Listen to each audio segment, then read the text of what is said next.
You know what? That Lorena is such a disappointment. Alam mo kung ano yung kinakapal ng mukha niya?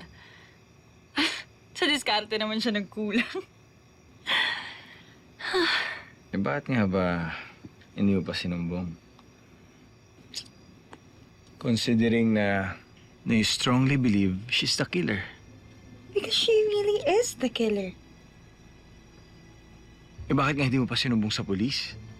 Bakit pinapatagal mo pa by playing and blackmailing her? Kaibigan mo si Joy, di ba? Hindi ka ba bothered na nasa harap mo mismo yung killer ng kaibigan mo? At malaya pa rin siya? Are we gonna continue to talk about this?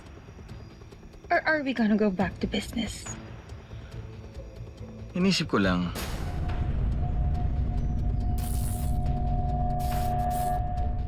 baka may iba ka pang alam. Na maybe you're just letting her be on the loose kasi